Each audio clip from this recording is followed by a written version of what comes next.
figure it out. Okay, well, you let me know when you want me to start sharing my screen, and then when I'm done, we can, I'll disconnect somehow. Okay, we're just going to start the meeting, and then we'll let you know when it's presentation time. Okay, great, thank you. Thanks.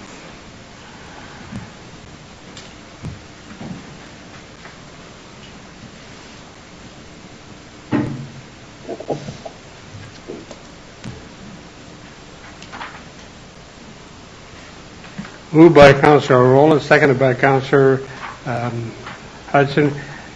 Resolved that the regular meeting commenced at the hour of 7:01, and be it further resolved that Council acknowledges that we are meeting in the Robinson Superior Treaty Area on lands that have been traditionally used by several Indigenous nations. But we would like to pay special recognition to our closest Indigenous neighbours, the communities of Bidigon, Nishnabeg, and Pic-Mobert First Nation. We wish to recognize the long history of the First Nations and Métis people in our region specifically and show respect to them today. All in favour? Thank you.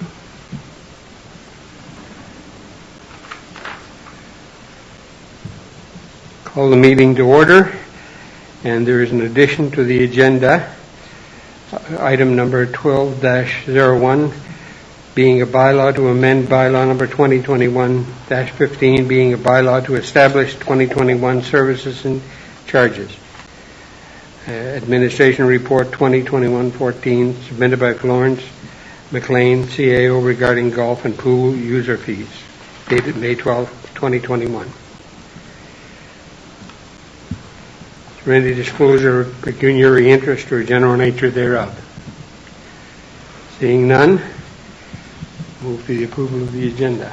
Moved by Councillor Moffat, seconded by Councillor Hudson. Resolved that the agenda be approved as amended. All in favour? I'm going to have to call up Mike's and phone.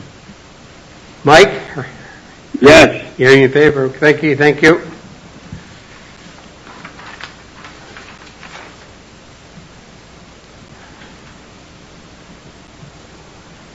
Next item is a delegation and presentation.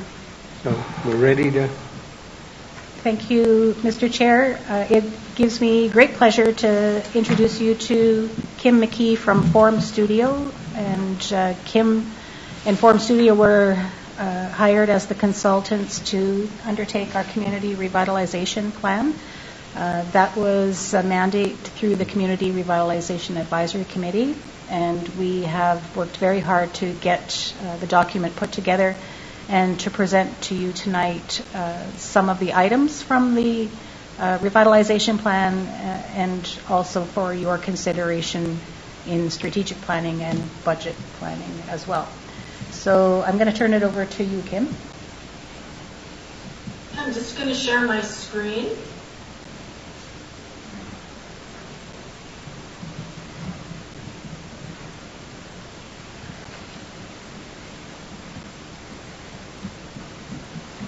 So can you just confirm that I'm sharing my screen? Yes, you are. We can see it fine. Great. Thanks.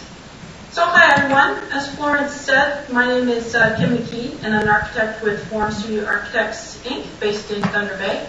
And I just want to apologize in advance. I seem to be getting a little bit of a hoarse voice, so I'm going to, if I cut out, I'll just take a drink of water and try and recoup.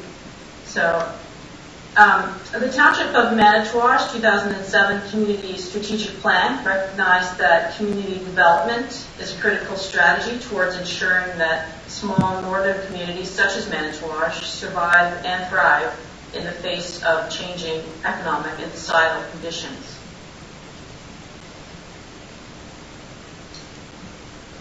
In response, Council approved the development of this community revitalization planning study, and as a result, Forum has been leading our team of consultants with steering and guidance from Florence and the Community Revitalization Action Committee to create a study which considers various improvement strategies for the township.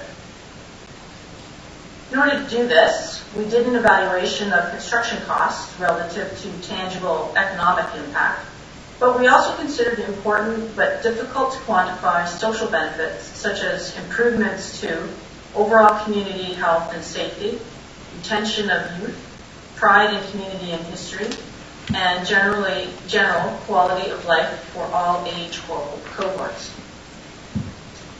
So tonight, I'm going to touch on the basis for the proposed projects, some of the projects themselves at a high level, the costing and the grouping of projects for evaluation, and then the evaluation shown in the executive summary.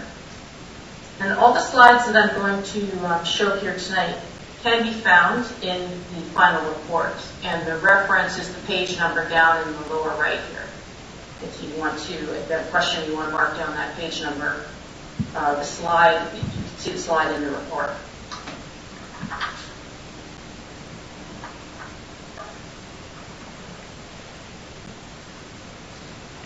So, things that we heard. Through 2 community engagement and feedback sessions, discussions with key municipal staff, and review with the steering committee, it was determined that high priorities for improvement are better walkability through improved connection of sidewalks and safety for pedestrians of all ages and abilities, improved aesthetics to reinforce pride of place and town identity, provide an outdoor event space, better signage and wayfinding for access to amenities for both residents and visitors, and create a downtown commercial core identity, and this is often referred to as placemaking. We were given a time frame of 20 years as an implementation term.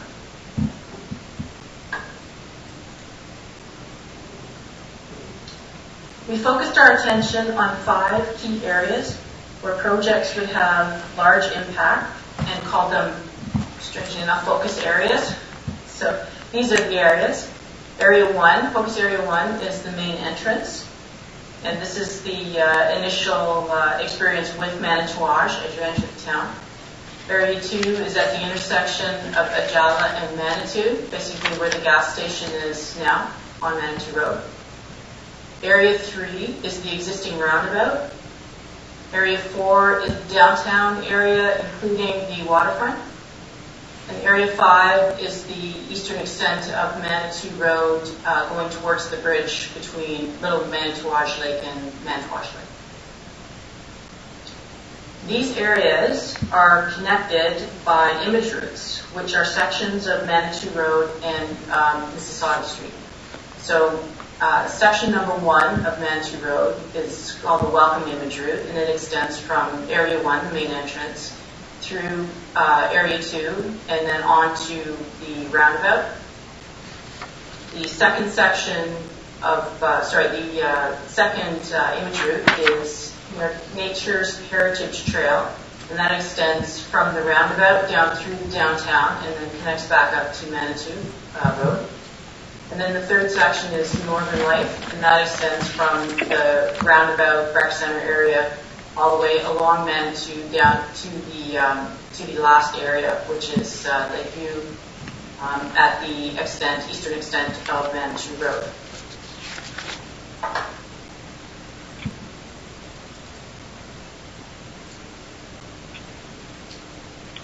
The proposed improvement projects for focus areas described in this study are intended to assist in framing design briefs for future projects. Future projects can be implemented in stages as funding allows, with the intended overall result of a cohesive and long-term integrated community development. The improvement project briefs are structured with enough flexibility to allow exploration of alternative solutions while maintaining the intent for the improvement goal. So in this study, we'll give the design brief, which is an outline, a high-level outline of the project at a preliminary schematic level. We provide some examples of similar projects, such as you see here, and then we provide some guidelines for future terms of reference. Sample of guidelines is the analysis that we did in terms of surfacing materials. So we looked at different materials, gave you an idea of expected costs, gave some information on service life and maintenance, and then some considerations that we recommend are looked at when putting terms of reference together for a future project. Another example is are the signage guidelines. Again, we break down the signs into areas where they're to service, so there are different sign types, and the sign types are broken out and explained in full in the report. And different sign types are placed at different locations in the city in order to fulfill a particular role or function in signage and wayfinding.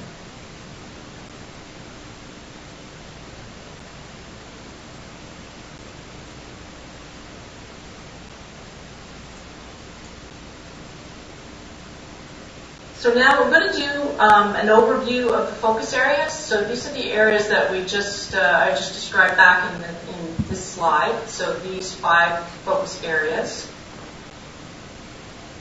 And these, the images that I'm showing you here are enlarged schematic plans that show the geographic location with the project numbers in the orange boxes. So the project numbers for the focus areas are titled FAs, and then they have a number after them. And then the projects related to the image routes are IR project numbers, and then with a number after them. And they're separate because the focus area projects are only located in the focus areas, but the image route projects extend along the entire route of Manitou Road, or larger sections of Manitou Road outside of the focus areas. So in focus area number 1, which was the main entrance, focus area 1, we looked at the main entrance with the goal of improving the image of the town at the main entry point. So we have some new signage, and again you'll see the sign type which relates back to the guidelines that I just pointed out.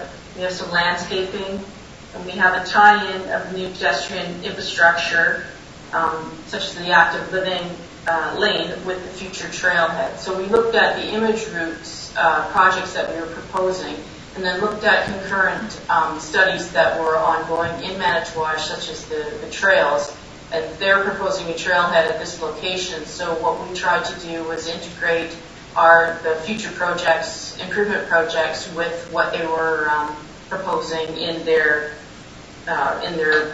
review. So in terms of image routes, you'll see the beginning of pedestrian infrastructure upgrades such as sidewalks and crosswalks, and providing an active living or a bike corridor or a bike lane. So that's adjacent to Manitou Road. So that is the start of this point here. This improvement project extends on through the other focus areas. It's continuous through the focus areas. So as I mentioned, these projects extend along the length of Manitou Road and into Mississauga Street in the downtown. Focus area number 2 is the intersection of Ajala and Manitou. In focus area 2, has improved traffic and pedestrian safety goals along with facade improvement through a CIP project. We have, as an overview, we have a new entrance and exit off Manitou, propose a new entrance and exit from off Manitou into the gas station, and then back onto Manitou. We have proposed a new swale barrier element. We proposed 2 types of barrier. One is a sort of higher end one. One is a basic one that is just primarily a security feature. And we have new pedestrian upgrading in terms of a safe and accessible crosswalk, and sidewalk with barrier-free ramp down to the crosswalk. And this schematic also shows the image route options of the bike lane or active living route beside the road. So we have it on the south side, and then on this side as well of Manitou. So Manitou, the side of Manitou Road, and then the opposite side of Graham Road, where it's divided by that median, or swale. Actually, it's a drainage swale. So I just wanted to point out as well 2 things, which I forgot to point out. The first one is that on every one of these is a legend where to help you navigate the drawing itself, what's being proposed in there.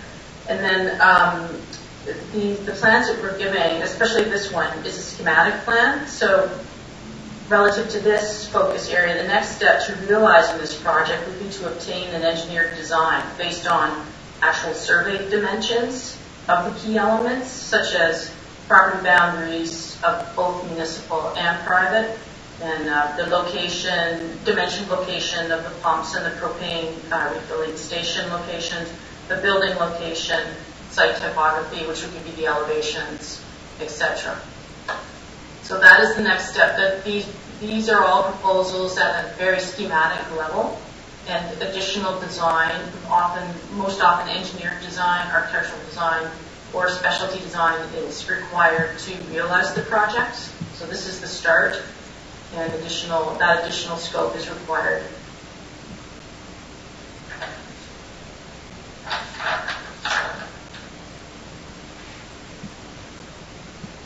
Focus area number 3 is the roundabout. So this focus area development is intended to improve connections, both ease of getting somewhere and safety in getting there. To this end, crosswalks at appropriate and safe points that are in line with natural paths of travel have been added.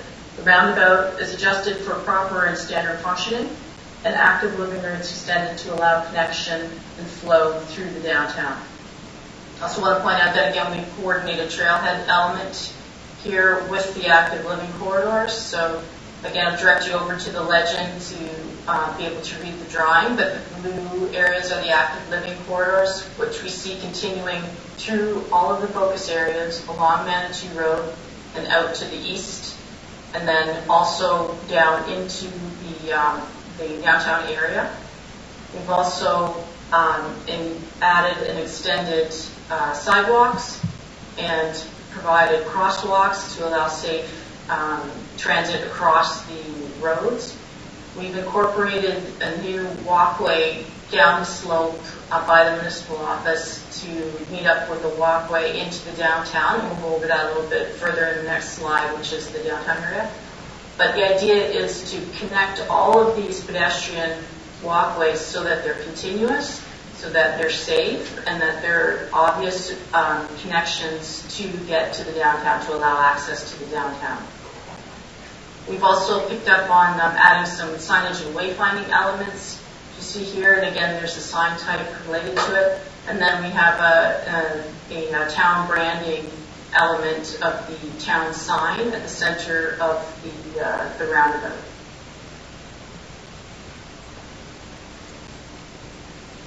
Focus area 4 is the downtown and the waterfront. Our goals for this area were to support placemaking and a strong downtown community identity. We propose improvements such as the pavilion, which is this area here, seating stair and temporary market area. So there's the seating stair, temporary market area, that support interest in and attraction to the downtown core area. Other amenities are proposed that contribute to the enhancement of community and sense of connection, both in the physical built space and in the social, emotional sense. And when we first had a look at the downtown area and the relationship to the waterfront, we were really impressed with the opportunities that Manitowoc has to develop this as a downtown core, because you haven't lost some of your larger retail to a flight to suburbia. It's still in your downtown. It just sort of flipped sides. You have your existing retail on one side of your downtown, and then your larger retail on the other. So it's a really great opportunity to create a downtown square, as in not the shape square, but a downtown community square area based on this one central main street. And that's why we wanted to connect up all the pedestrian routes with a direct route right into the downtown, and then add the amenities such as a temporary market area. And there's also what's called a pocket park, which could also be a community garden, could function as a community garden. And also upgrading all of the pedestrian services along each side of Huron Walk so that you can get through the downtown, and it's all connected. So it's quite a great opportunity, because in addition to this already existing condition, you have this great connection to your lake. So it's a straight and direct connection right to Prospectors Park. And you have the benefit of not having what a lot of northern towns have typically is a rail line running between the town area and the lake. So it's really really a golden opportunity here to create a really cohesive downtown area. So it's really a positive thing. And you also have a boat launch down there as well, which is another plus. So in addition to that, we also had the suggestion from the town that we add a connection from Huron Walk back to Manitou Road. So what we've done is we've provided two options for that connection. First option is connecting Huron Walk straight back to Manitou, and then the other option is to connect it straight from, which I can never get the name of the street right, to back to Manitou Road. So what we've done is we have costed only one of these connections. The idea being that we give you these two options and then you decide on your priorities which one best fulfills your needs. But the cost was roughly the same when we looked at it, so it can be an either or, and it wouldn't change the proposed or the possible cost of this one element of this project. It would be the same. And the benefit of connecting back up to Manitou is that it really opens up these areas for hospitality and development, both of these sections beside Manitou. And the fifth area is called Lakeview. The emphasis in this area is active living, supporting improved health and outdoor activities. Main projects are the trailhead at the end of the anticipated future mining trail or interpretive trail, Nature's Heritage Trail, whatever that is ends up being termed. And we have the extension of the active living corridor along Manitou. Again, another signage element along this area.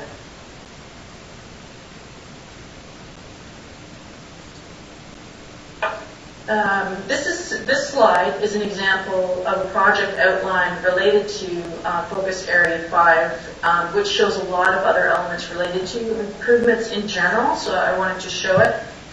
It talks about, it shows an example of trailhead signage or interpretive center signage.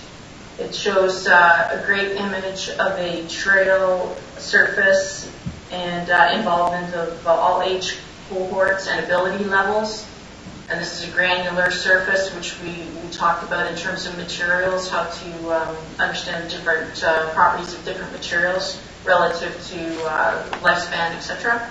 And then the other image that I really liked was this image here. It's active living.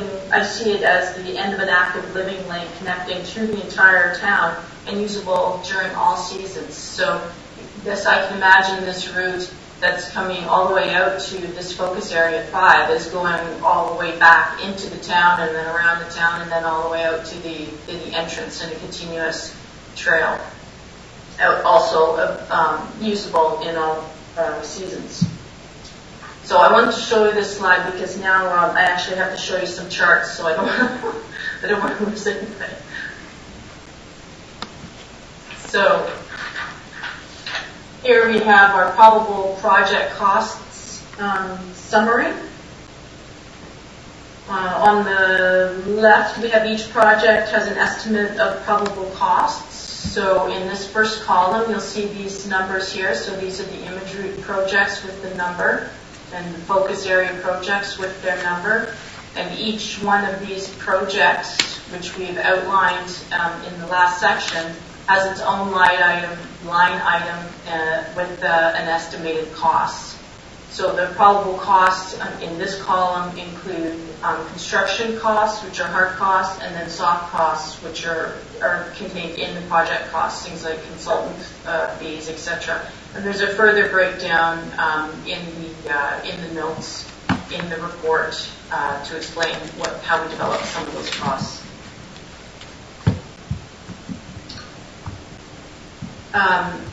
So except for these costs, which we can't develop at this stage, at the schematic stage, because the scope can't really be defined enough to assign appropriate costs to this type of project, for example, the campground development, you need to develop more scope, what exactly is going to happen in the project before you can assign any costs. Other things we can assign costs to based on things like square footage or similar projects, but these ones are sort of one-off, and with an undefined scope, it's impossible to assign costs to them. So we talk about the projects, and we note them, but we can't assign any costs to them.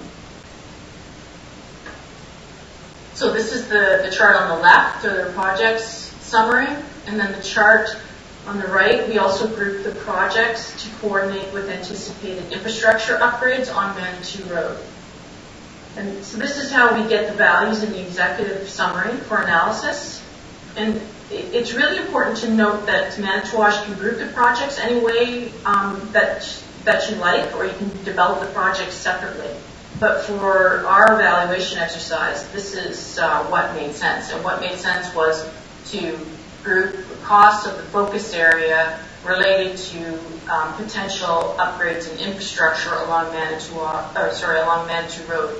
So each one of these sections entry is a section of Manitou Road that could be incorporated, where these projects could be incorporated with the township's schedule for infrastructure upgrading. So the grouping of the projects is along the top here. The letters represent the groups.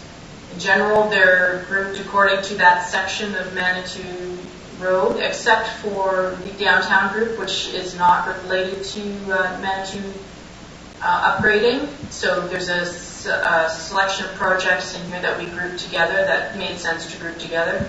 And then we separated out from that downtown the event pavilion and public washroom costs and the boat launch costs. So those are those two items right here. And those, we call those park because those are actually in the park, and they made sense to relate them to each other. And we also separated out the full signage program, so that you would have typically you'd have a signage based on the guidelines. You'd have signage program developed for all of the program that you would require for Manitowoc, including perhaps a trailhead, and that's why that value in total is quite high, because that would be all the signage. And then we also did an entirely separate line item column for the town sign branding element. That's this element here. So once again, the groups are across the top, and then the totals for each group are across the bottom. So when we go to the next slide, which is the evaluation in the executive summary, it's the cost benefit chart. So again, the groups down the side, these are the project groups. These are the total costs that we saw on the bottom of the chart. And then we looked at construction. We broke down the impacts into regional GDP, regional employment, the rest of Ontario GDP, and then total taxes. And this has all the projects in it, so I'm going to scroll through the rest of them. We're just doing a sort of high-level overview here. So again, all of the projects listed, all of the impacts. So we also looked at CIP improvements. So improvement projects were also included and outlined in the community, as outlined in the community improvement plan. And the community improvement plan was developed for this study. So the projects that we looked at and considered for the plan were included in some of the project outlines for the focus areas. So just to reiterate, the CIP is a planning tool that's used by council to support strategic investment priorities for improvement projects. They can be public sector to improve civic environment, such as streets, parks, amenities, signs, etc. Or they can be private sector projects to encourage investment, business development, and growth. And the CIP grant programs that are considered in the CIP developed for this Study were downtown facade improvements, downtown sign improvements, downtown mural grant, lot landscape improvement grant, building and planning fee grant, property improvement tax relief, township land development grant. And we looked at a total of $25,000. And so this chart is an overview of 3 scenarios, each starting with the township offering $25,000 in grants. So the low end is where the township offers $25,000 in grants, and then there's an additional $25,000 invested by the private sector. The mid-range is $25,000 initial incentive from Manitowoc, and then $99,500 invested by the private sector, and then the high end, $25,000 with an additional $305,000 invested by the private sector.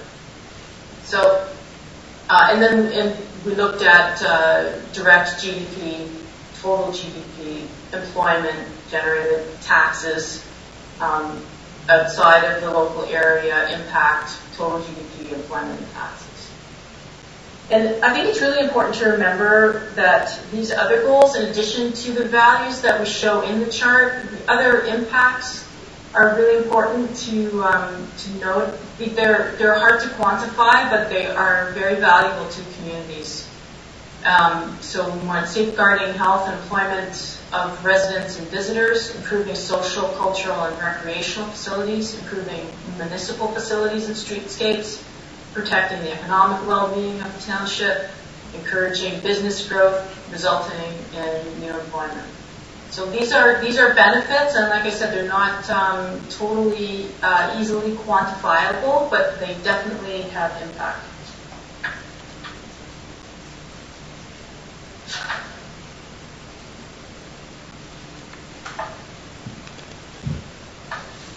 The revitalization projects evaluated here involve long timelines and many stakeholders, who sometimes have competing interests. Let's go to the future.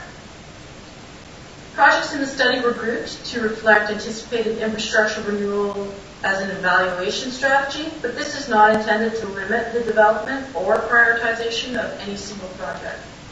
This study is intended as a tool to assist council in determining which projects to proceed with and in what priority. It's recommended that management and council consider choosing projects that have the greatest immediate impact, selecting projects for their collective benefits, including economic impact, health improvements, sociability, safety, and tourism, and seeking out government funding to reduce township investment, sharing costs at all 3 of these government levels.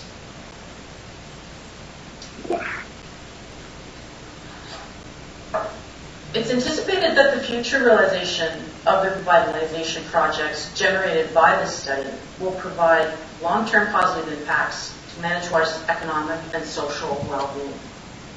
I'm trying to keep it under half an hour, so I'm going to say thank you very much. And I'll leave it up to Florence if you would like to open it up to questions. Or yes, as a matter of fact, we will. There may not be many questions, but no, I've seen the presentation and a few different times, and it looks like it's well put together. And now it's just a matter of us going through item per item and working through it. Mike, do you have any questions? No, I think it was a very good presentation, and yeah, I just want to say thank you. Kathy, everything fine? No. Okay.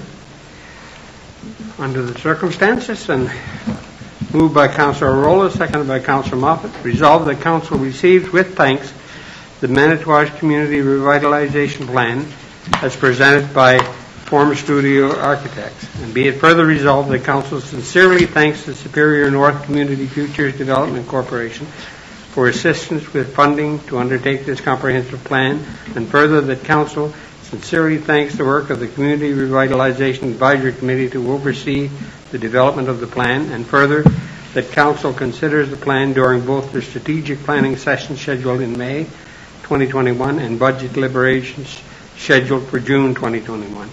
And again, thank you very much for the presentation. Thank you. Now I'm going to try and hand back control to Lawrence. In the meantime, I'm really sorry if I seem really obtuse about this, but honestly, I've been looking around, and I'm trying to hand back hostessness. okay. Okay, so I'll call the question in the meantime, though. All in favor? Thank you. Michael? Yes. Thank you.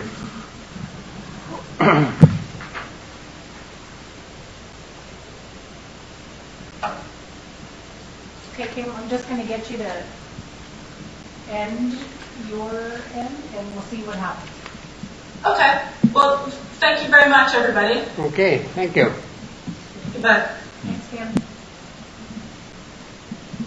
Now, you know what? I've got a choice. I'm going to leave meeting, and it says end meeting for all. So if I leave meeting, I think that disconnects me. Yes.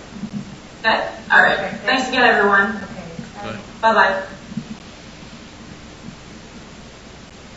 Assign new host. Oh, here we go. This is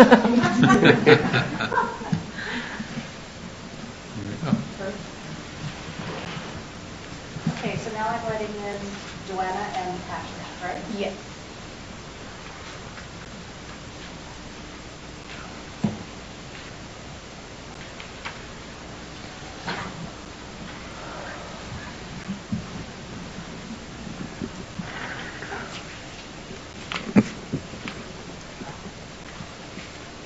Okay. You need to introduce them? Or? Darren McKenzie is going to do the introduction. Thank you. Making sure this on? Yes. Green light's on, so I'm assuming so. Yep, green. So. Green is good. Through you, Chair. Thank you very much. As you're aware, Ontario Clean Water Agency has been supplying the services for our water and wastewater for the last 4 years under the current contract. During that time, you receive annual reports to receive as part of that for how the system is doing. Unfortunately, it looks as though we haven't taken the opportunity to have Aqua arrive and present this information to you. So this time we are allowing Patrick Albert, who is the Senior Operations Manager for Aqua, to come along with Johanna Kirkbride, the Business Development Manager, to present these reports at a high level and answer any questions you may have about the system. So with that, Patrick, if you'd like to take over, that'd be great. All right, I'm having a little bit of a hard time making you out, Darren. No, sorry. Patrick, if you'd like to take over, I just did a little bit with introducing you as the Senior Operations Manager and Joanna as the Business Development Manager for Aqua. Yes, thank you. Good evening, Your Worship, Council, and Administration. It's a pleasure to be here with you this evening.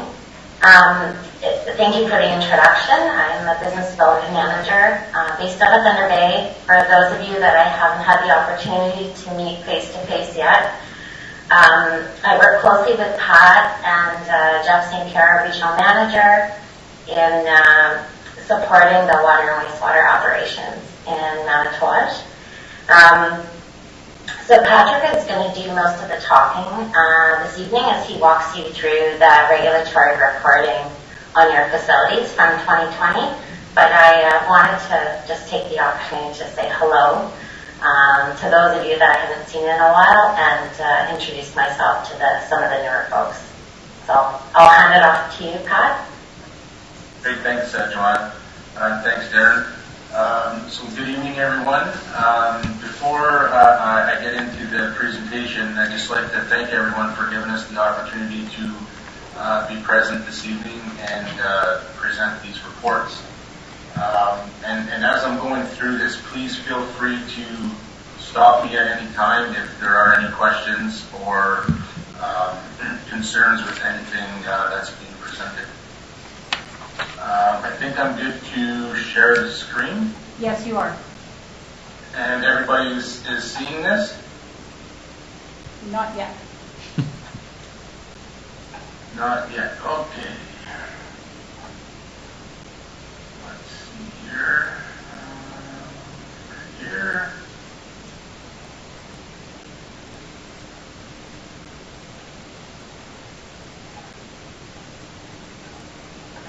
There we go. That works. Beautiful. So this evening we're going just to be presenting the annual reports. So our annual reports is the section 11 and the schedule 22 for the water side, and the wastewater annual report as well. Now in the section 11 report and schedule 22 report, it does make mention of the annual MECP inspection report as well. So we'll get the high level for that inspection as well. So presentation outline, we're just going to do a little bit of a background on the regulations and the acts.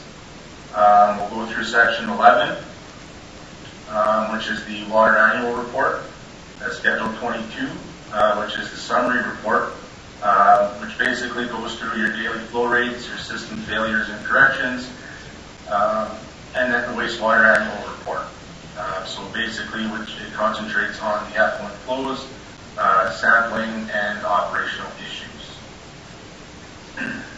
So a little bit of the background on the acts is, so probably about 30 years ago, up until 2002, the drinking water systems were only regulated by two acts. There was only two acts in place. So the Ontario Water Resource Act and the Health Protection and Promotion Act. In 2000, there was the Walkerton outbreak, and the direct result of that outbreak was the Safe Drinking Water Act, which was implemented in 2002. And from that act, more regulations were implemented to serve as a multi-barrier approach to protect the drinking water systems and to ensure safe water to the residents. So these regulations are Regulation 169, which is based on water quality for arsenic, fluoride, lead, and nitrates. Regulation 170, which is the big one, it regulates the drinking water system requirements in terms of treatment, microbiological and chemical water sampling, operational tasks, continuous monitoring equipment, and compliance reporting. And Regulation 128, which regulates the operator certification.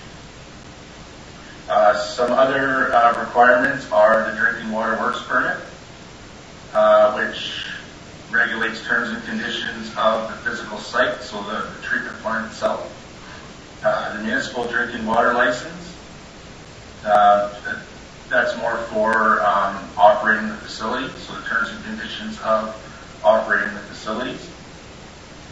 The DWQMS, which is a quality management system. It's designed for all drinking water systems. And the permit to take water, which regulates the water takings from either a well system or a surface water system. So any of those amendments and renewals for those licenses are all completed by the reviewed and approved by the MECP. So, and for Section 11, it just summarizes the quality of the treated water, and Schedule 22, it summarizes the quantity, so the amount of water being taken or being treated and going out into the system. So Section 11 And here's just a list of everything that's incorporated into the report. And I'm going to go through every item just to state exactly kind of where we're at with the report. So the first item that has to be in the report is the drinking water system description. So the report will start with that. The chemicals used in the drinking water system. So for Manitowoc, we utilize sodium hypo, which is a liquid chlorine. And that's the only chemical we use in the system. We also use UV as disinfection. So description of significant expenses incurred. So for 2020 in Manitowoc, we had about $7,500 of hydrant repairs that we've done. Now you may think that this number is fairly low, but it's probably due to the big OSIP project that Manitowoc took on in replacing all the new UV units and the new service pumps at the water treatment facility. Report to Spills Action Center. So we did have 2 AWQIs that were reported to the regulators.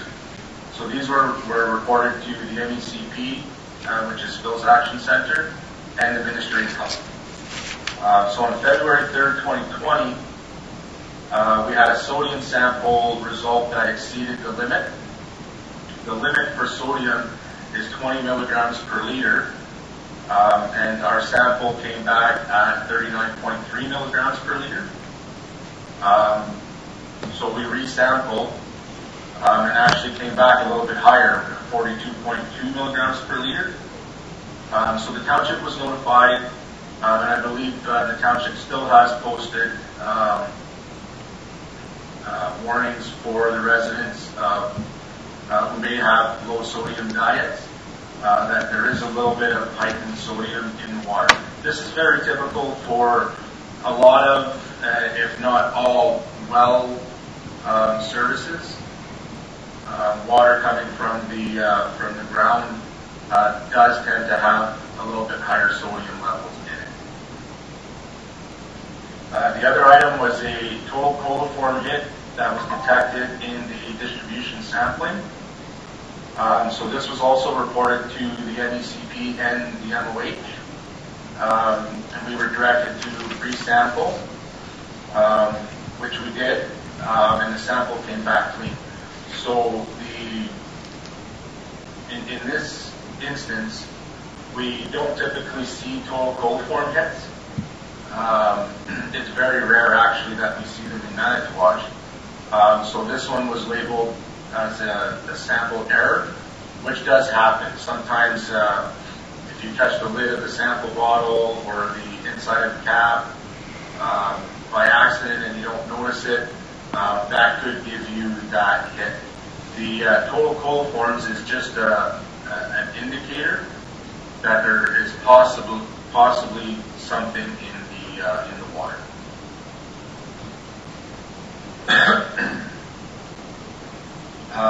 The microbiological testing. So we sampled 255 raw samples, 53 treated, and 212 distribution samples were taken throughout the year with no adverse results for any of them. Operational testing, no adverse results. Any results above or below the parameters on the analyzers were due to planned maintenance. And we typically do the maintenance and calibrations on a monthly basis. Summary of Inorganics. So again, we had the sodium, and again, that's typical for, and we probably see that every year in the annual report and in our testing. Summary of lead testing. No incidences on the lead. And summary of organic testing. We had no exceedance there either. Schedule 22. So now the Schedule 22 is more geared towards reporting the requirements on the quantity data of the raw treated water. So our average daily volumes versus our permit to take water, and our max volumes versus the permit to take water. On the raw side, and for the treated side, our average daily volume for the license, and our max daily volumes for the municipal drinking water license. So on our chart here, basically it shows that on average, we're utilizing about 11% of what we're allowed to treat coming through. And on a max flow coming through, we're about 16.5%. So there's a lot of room to grow there within the license.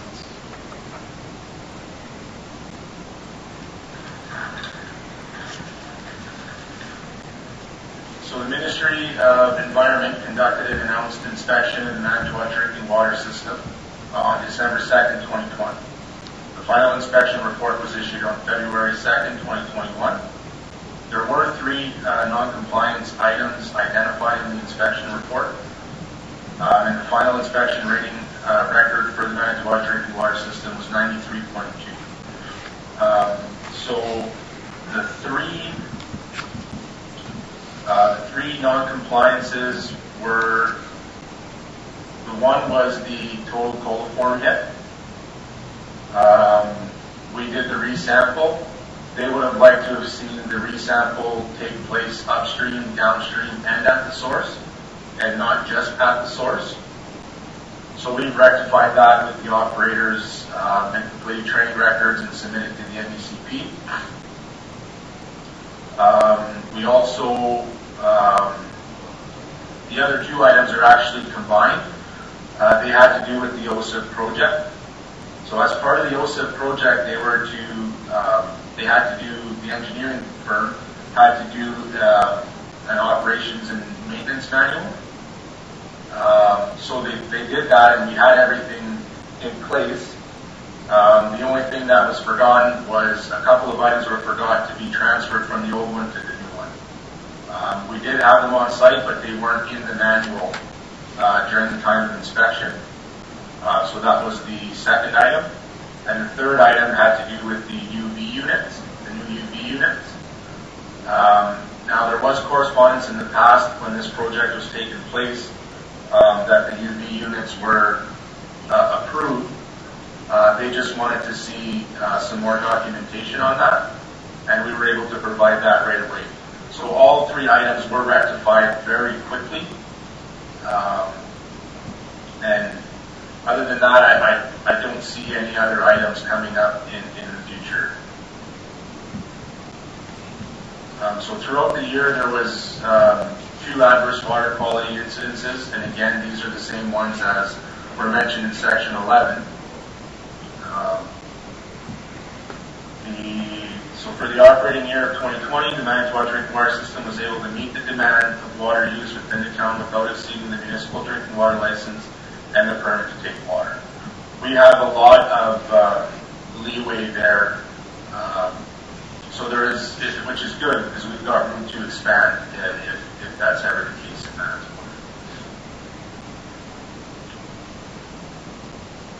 The wastewater annual report. So the 2020 annual facility performance report summarizes important information regarding the treatment quality of effluent wastewater, analytical test results, relevant activities, and maintenance operations of work. This report has been completed in accordance with conditions number 9, cited in Certificate of Approval number 003186 NKK8, dated 15th of October 2010, and issued to the Township of Manitowoc. Effluent flows.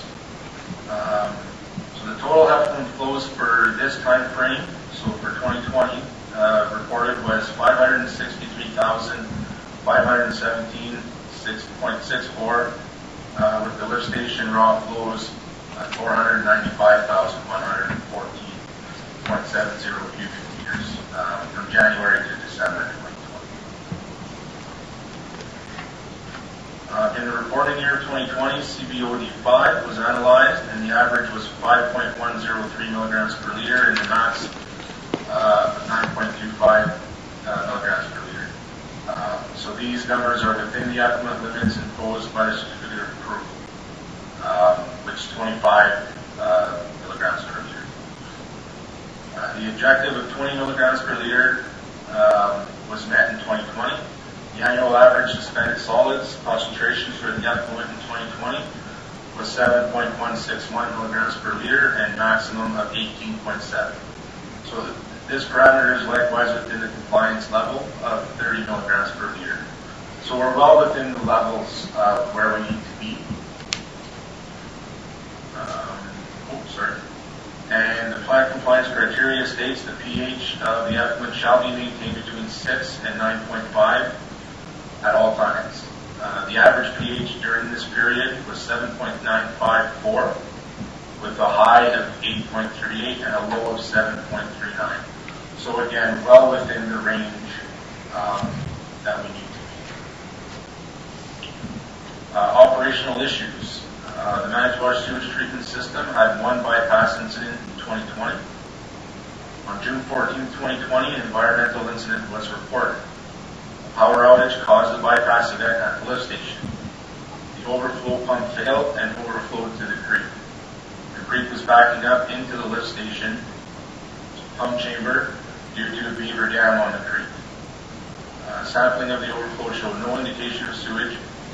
The operators reported the incident at the time of discovery, and the beaver dam was removed by the township. So all sample results were within the compliance levels as specified by the C of A. And this is an issue that, not that it will always cause a bypass, but the beaver damming does become an issue annually when it comes to, they just keep coming back.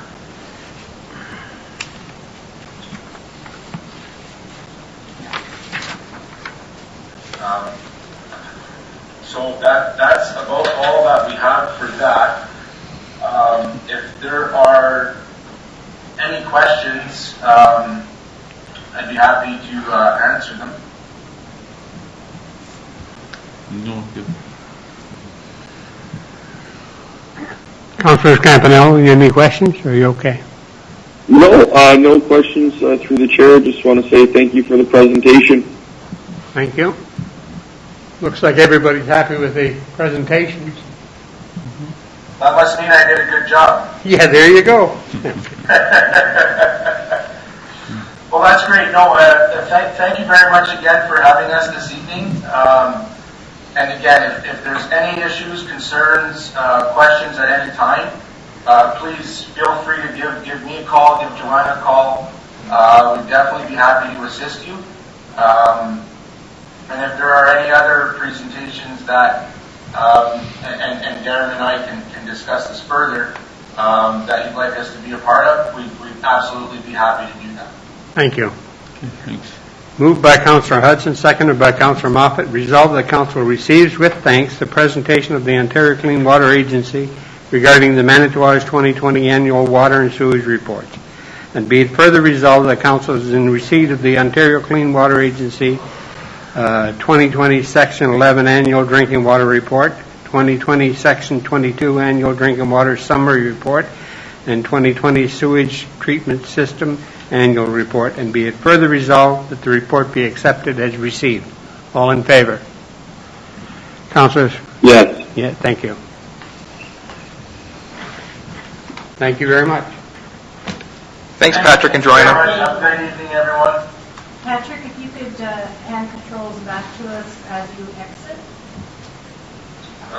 Yes.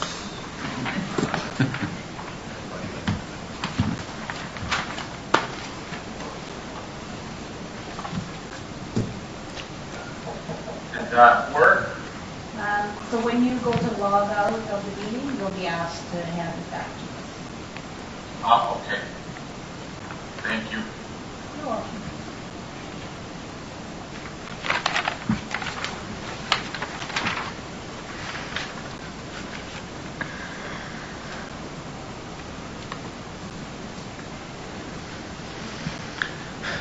Now, do we have Connie Hunter's, do we have a presentation from Connie, or?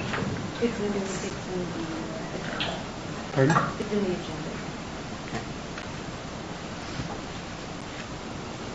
Okay, you're on. Hi, Beth and Connie. Hello. You can hear us okay? Yes, I can. Okay, so do you have a presentation to share on the screen, or are you just going to read the report that you've submitted? I believe Beth is just going to give an overview of what's been submitted. Okay, great. Beth is on mute. Okay. We're getting lots of information today, so thank you again for your time. The library board, we'd like to thank you for trusting us to guide the direction of your library over this past year. We've had a busy year. 2 major items we undertook. One was planned, that being the completion of our strategic plan, and the second one nobody could have planned for, and that was finding a way to operate, to meet and support the needs of the community during the restrictions resulting from the COVID pandemic. So that being said, Beth Beerworth will be giving a brief review of the annual report that we've given you. So you're Beth. She's on mute. Beth, you're on mute.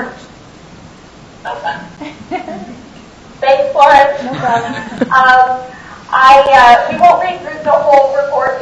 You have it there so you can read it. And as always, if there's any questions or anything you want clarity on, I'm happy to meet with you or answer any questions. But we just wanted to take the opportunity to kind of give you a couple of the highlights. As Connie had said, the first one is the strategic plan that just not that long ago we came and gave you an overview of that. So that was a big part of 2020 for us to get that all put together in a package and to really direct our library services and everything we're doing over the next number of years. And so we're excited to be starting to see some of those things come into play and see us be able to accomplish some of those tasks. I just want to take a couple minutes to kind of highlight some of the COVID things, because some of that might be things that you are not aware of that we've been working on and doing, just depending on where you're connected to the library. Obviously, as Connie said, there is no way that we could have prepared for it. Everybody was in the same boat last year, completely being sideswiped by everything that was COVID. And for the library, we were very, very privileged to have some great staff and a great board that were quickly able to pivot. We're so flexible with every new regulation and restriction that got placed on us. And so we wouldn't have anticipated in March when we first closed the doors what the rest of the year would look like. But we saw everything from being completely closed to curbside to limited in-person to a little bit more in-person, and then back all the way to closed over the course of the year. And our staff did a fabulous job and are really to be commended how they just stepped up to the plate every single time. It really caused us to rethink what we do and how we do it, because obviously our normal stance of inviting people in and letting them look at books and check them out was not possible. So we really upped a few of our things. So the one was our social media presence and just that communication, obviously for all of COVID in every area, healthcare, everything. Communication was so key, making sure people knew what was going on, how to access services, those sorts of things. So some of that was in just posters and posts on Facebook and on our website, which had just been kind of revamped a little bit as well. We also tried to take advantage of any bit of technology that we could wrap our heads around. We did lots of videos because it was a lot of information overload for people to keep them up to date. We did programming that was virtual and digital, as well as stuff that people could take and do at home instead of coming to do crafts with us. We sent out lots of kits, so the kids had everything they needed in a package to do some of those activities that would normally be library activities. And our staff also really stepped up to the plate when it came to readers advisory. So generally speaking, people would come into the library prior to COVID and often wouldn't need much help from us to find that next great read or something to take home. We really had to fill in the gap, making sure that we connected people with materials. And as well as reorganizing space and just in general our thinking, we are very appreciative of how cooperative the township was to allow things like bins that we needed to quarantine material, space to do that curbside, all of the different things that had to come together. And really that's still where we're at. So we're still just pushing through some of those changes in programs and changes in how we do library services in communities, and trying to just stay ahead and on top of everything so that we're kind of anticipating what the community could use or what the community could need moving forward. We did include all of our stats as you would normally see: circulation, patron visits, as well as a summary of our social return on investment as far as the money that you contribute into the library as a municipality and how that gets turned into services and programs in the library, or in the community, I'm sorry. And although they're very, very different from 2019 to 2020, when we look at them, we are still quite proud of what we were able to accomplish even with so many restrictions. The number of connections that we're still being able to be made and the number of people that we're still relying on the library for a lot of services getting booked. It didn't look the same, and there was obviously a lot of people that were more hesitant to be out and a little bit less access to what we had, but we really did try to meet the needs to the fullest capacity that we could at every stage. I don't know if you had anything else that you wanted to add, Connie? The big one I wanted to add is our trivia night. Don't forget to log in and try out our trivia night on Friday. On Friday, yeah. Anybody? I guess we're open for questions. If anybody has any questions. Any questions? I guess the only question I have is what's the trivia night all about? Is this local trivia? Is this worldwide trivia? This week, our student has put together a mental health trivia in honor of Mental Health Month, and so there's some statistics and some mental health questions. It's all virtual, so you kind of get the question, and then you have your boxes that you can select the correct answer, hopefully, and get a score at the end. You can do it just yourself or with a small group of people, because obviously you can't gather a big group, but so it's through a program that we've used a few times. We did some for Literacy Day, and we've done this fun spring ones and stuff, but this one is all focused around mental health. Okay. You just log on to the library website? The link will be on the library Facebook page, and then you just click the link and it will bring you right to the quiz, or to the trivia game. Perfect, thank you. Okay, thank you. Moved by Councillor Arola, seconded by Councillor Hudson. Resolved that Council receives with thanks the presentation by the Manitowoc Library Board regarding the 2020 annual report for the Manitowoc Public Library. To be a further result of the report be accepted as received. All in favor? Councillor Campanella? Yes. Thank you. Thank you very much. Thank you for your time. Yeah, thank you for your time. Have a great night. You too.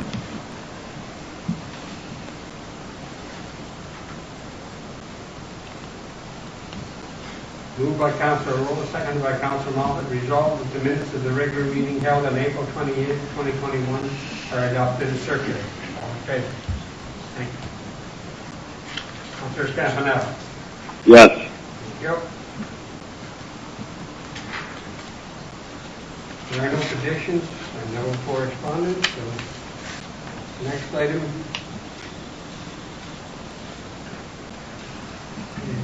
moved by Councillor Moffat, seconded by Councillor Hudson. Resolved that the minutes of the meeting of Thunder Bay District Board of Health held March 17, 2021 be accepted and received. All in favor?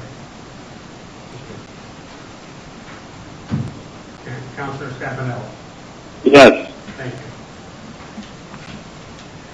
Moved by Councillor Moffat, seconded by Councillor Rowe. Resolved that the minutes of the meeting of the Thunder Bay District Social Service Administration Board held March 18, 2021 be accepted as received. All in favor?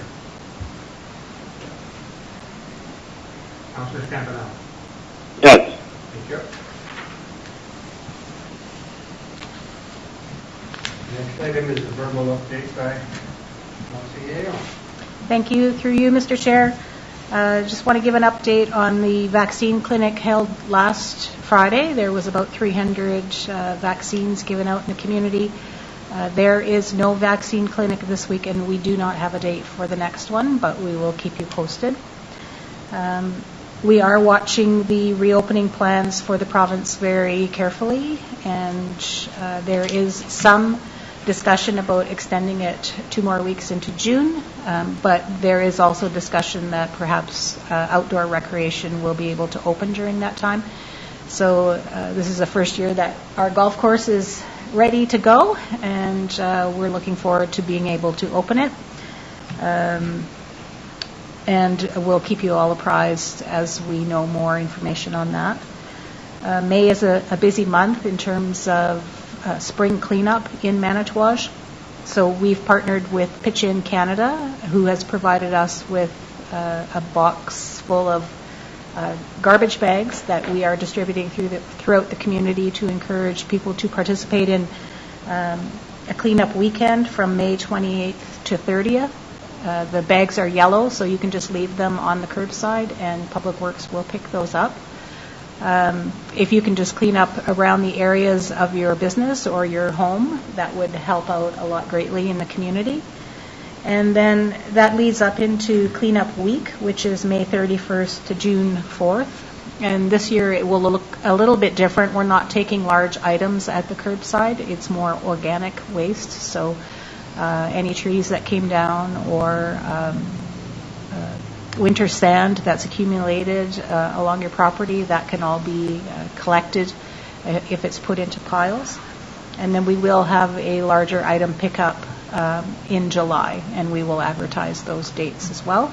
We're going to combine that also with a curbside swap, so if anyone has large items that they're willing to just have other people pick up for free, they can leave those out on that weekend as well. We are in the process also of getting the bear bins ready and to be distributed throughout the community for garbage. Another area that we're working on also is public education around the use of ATVs and golf carts within the community. So we've been working closely with the OPP to undertake a public education campaign. So we'll be launching with that over the next couple of weeks. It'll be both paper, social media, and also a video presentation from the OPP.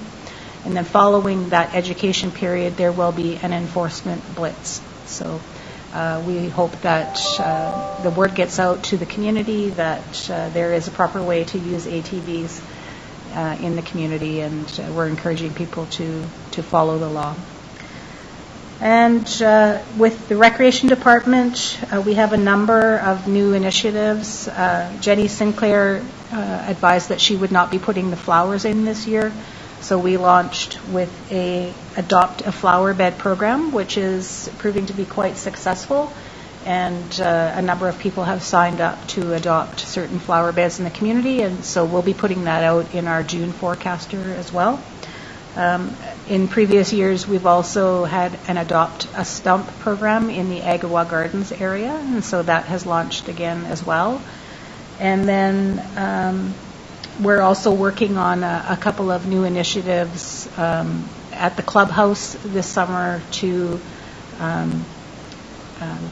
rent a picnic basket and hike a trail. So we'll be putting picnic basket ideas together and hopefully encouraging people to get out and use our famous recreation trails.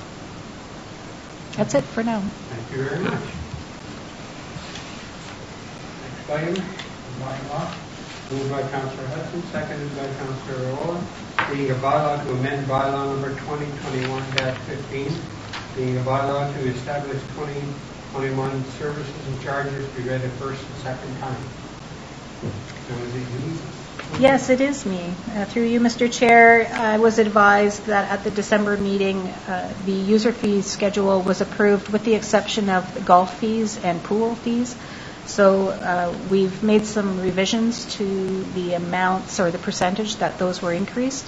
And the hope is that that will be able to be passed tonight so that we can also advertise our new golf rates for anticipation of the golf course opening in the next couple of weeks. Question. I didn't get to see the numbers, to be honest. What is the percentages? Are they up or down? They are. So they were around 33% in the version that you saw in December. They've been revised, and they're no higher than 12%. And in that case, it was 50 cents. Okay, so like male membership for the season is... Sorry, let me just get my document open out. So, for example,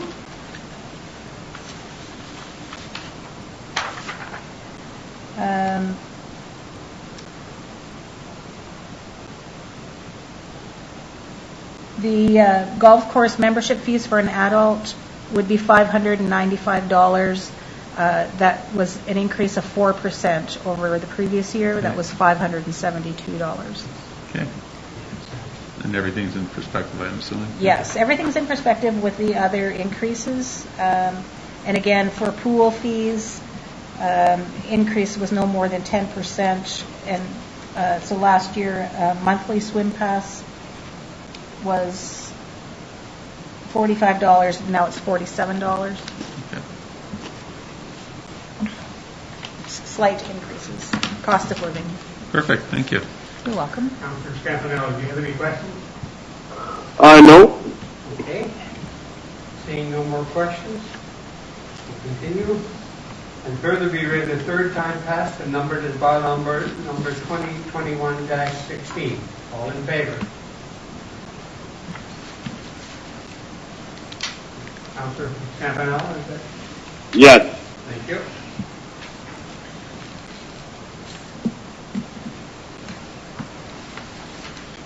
Next item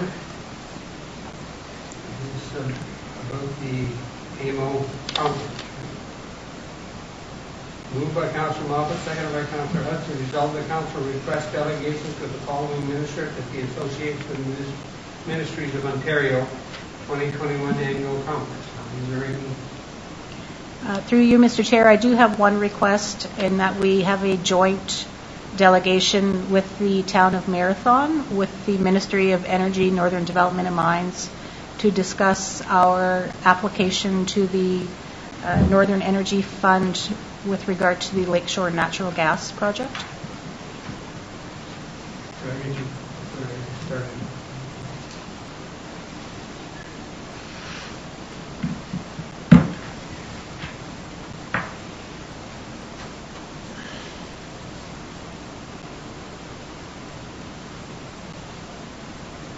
I know in the past that you have had delegations with the Ministry of Transportation. I'm not sure if Council wants to have another delegation with them at this time. Oh, I think we've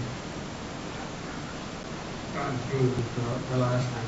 Okay. We're in pretty good shape. Okay. Well, Florence, would you mind repeating the minister? It's Northern... Ministry of Energy, Northern Development and Mines.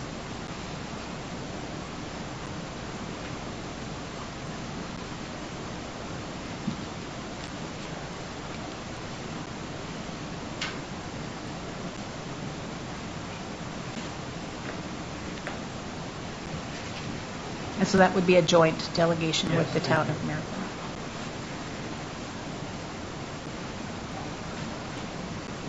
Resolved the council request delegation with the Ministry of Energy, Northern Development and Mines, the joint delegation with the Township of Marathon. All in favor? Thank you. Yes. Thank you.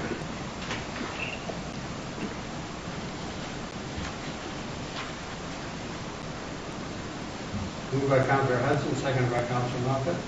Resolved the Council is in the receipt of Administration Report ADM 2021-11 submitted by Florence McLean, CAO, regarding personnel policies. Thank you. Through you, Mr. Chair.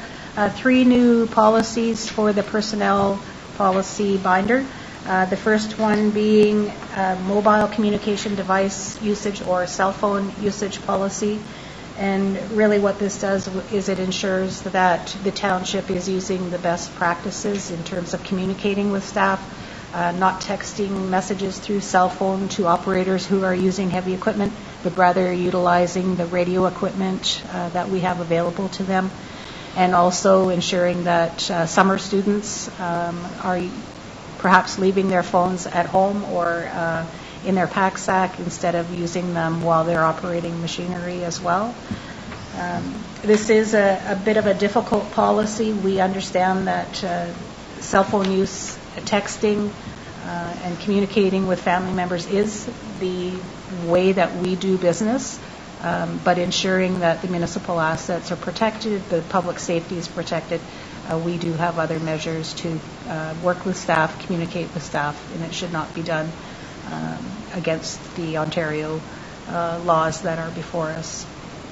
So that's one policy. The other is just reinforcing our commitment to the Employee Assistance Program. We have that through our benefits program, ensuring that this is a policy will enable us to continue to offer this service in the future. So that's the second policy. And then the third policy is the expectations around the use of drugs and alcohol in the workplace, and that our commitment to supporting employees who may find it difficult with the use of that, and what support that we can offer them, ensuring that they have every resource available to them to help them if they are experiencing those difficult times. Okay. Any questions? Nope. Okay, thank you very much. Be it further resolved that upon Council's conclusion of Council review and consideration, Council approves Personnel Policy Number 2021-21, Mobile Communication Device Usage, and further that Council approves Personnel Policy Number 2021-38, Employee Assistance Program, and further that Council approves Personnel Policy 2021-48, Drugs and Alcohol Policy. All in favor? Thank you. Yes. Thank you.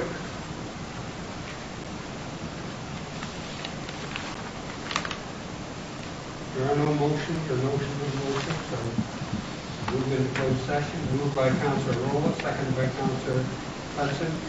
Whereas Section 239(4) of the Municipal Act 2001 SO 2001C25 provides that before holding a meeting or prior to a meeting that is to be closed to the public, the municipality or local board or committee of either then shall state by resolution the fact of holding the closed meeting and the general nature of the matter considered at the closed meeting. Now therefore be it resolved that this meeting is hereby closed to the public and the subject matter being discussed falls under the following sections. Section 239(2)(e), litigation or potential litigation including matters before administrative tribunals affecting the municipality or local board, 22-24 hearing law. Section 239(b)(2)(c), proposed for pending acquisition or disposition of land by the municipality or local board, requests regarding condition of sale. 239(2)(c), a proposed or pending acquisition or disposition of land by the municipality or local board, East Mississauga Drive. And 239(2)(e), litigation or prudential litigation including matters before administrative tribunals affecting the municipality or local board, personnel matters. All in favor? Yes. Thank you.